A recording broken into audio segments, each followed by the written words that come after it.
Hello, Sula here from MistyHilltufts.com. Thanks for stopping by. I'm working on a scrapbook layout in this video that I titled Family Moment, and I'm working with the digital scrapbooking kit that's called All American Girl by Heather Roselli and Megan Mullens, and I'm scrapping a number of photos.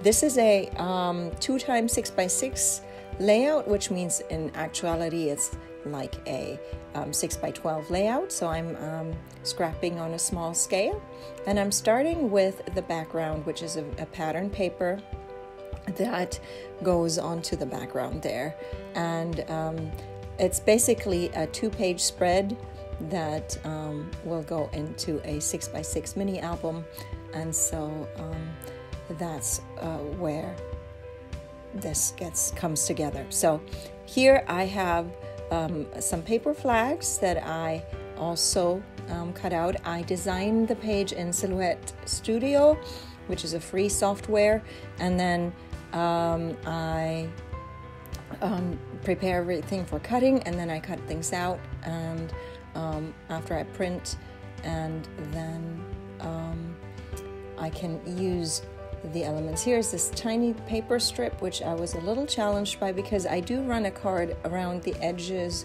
of every paper strip and paper piece except for circles, because I find that it gives the pages a lot more dimension.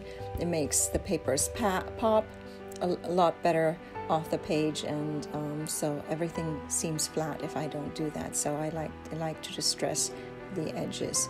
So here I have the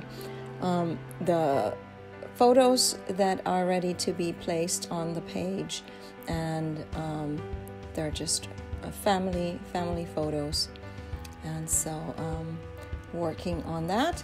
And then I am deciding that I will use a little washi tape there as well, although in the end it'll be almost covered up too much by the by all the embellishments that I'm adding to this page.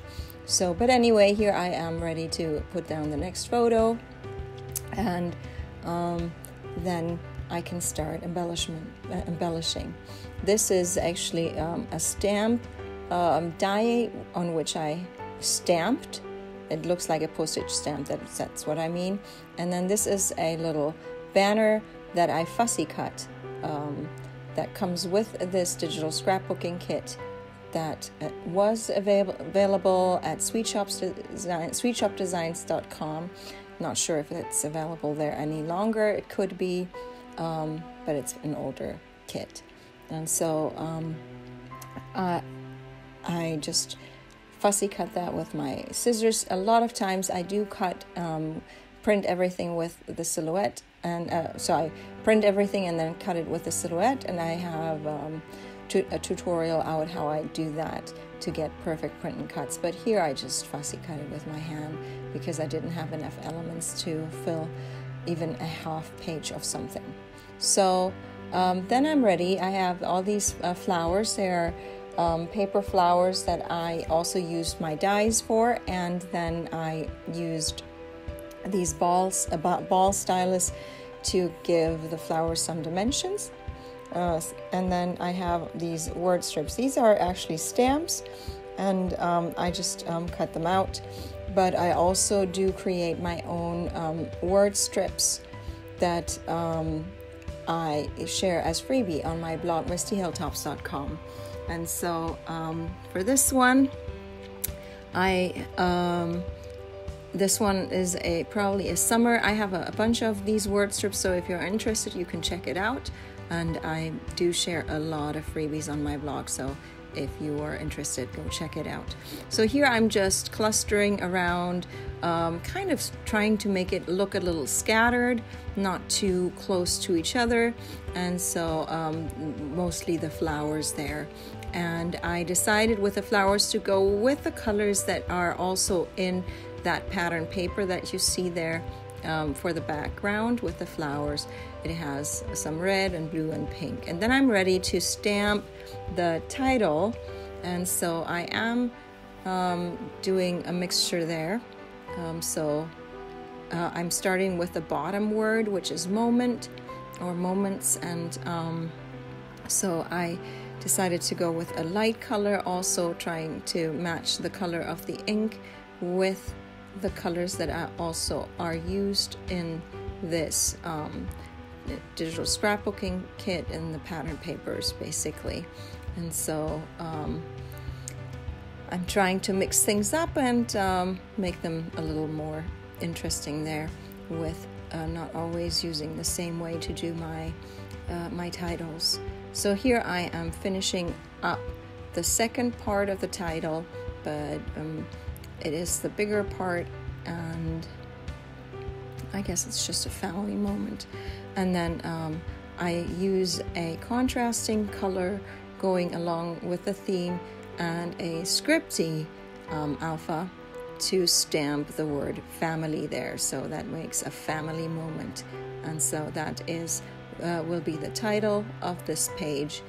And then all I have to do is, I still decided to do some more stamping on my page to give my page a little more of a just some more scattered elements. And I like to mix up dimensions, like using dimensional pieces like the flowers that are shaped, and then flat pieces that are just on the background of the page. That always makes a good contrast and a good balance between something that's flat and something that is popping off the page. But before that, it's always important to me to clean up my stamps. I don't like them to sit and dry too long, because I like them to be ready the next time I want to use them, and I don't want them to bleed color of whatever ink I used previously onto my next ink pad or something. So here I have this set that is sequins, or I don't even know how to pronounce that correctly with the stress, but sequins or sequins. So I just scatter them around the page there and put them here. I haven't even fully glued down the flowers yet, and so trying to do a scattering there, and then just to give things a little more interest on my page. As I said before, I do like to work with different dimensions, and that adds dimension actually to the page, I find. And then again, I clean it up, and then I have this other last bit of stamping that I want to do that's just like a scattering, but I also obviously have to glue down the flowers that I am planning to put up there.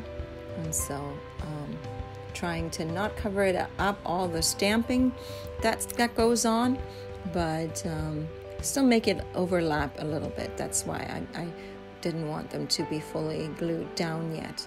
And then I realized I also have to add the paper strips there that need to be glued down. And so these are from the stamps. And then I still have discovered there are even more flowers that can be, and word strips here that can be glued down.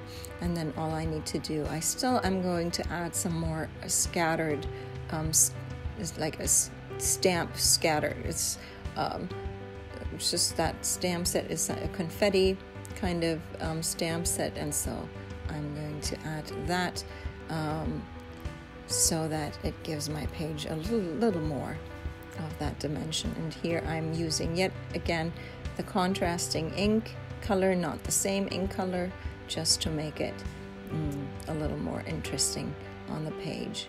And so I'm still trying to add a few more, and so that I think that gives it a nice little extra something there on the page. So all I need to do now is to cut apart the two pages so that they become two again, and then that would be my page done. I hope you enjoyed this video. Give it a thumbs up if you did. Consider subscribing, and I hope you have a great day. Thanks for watching. Bye.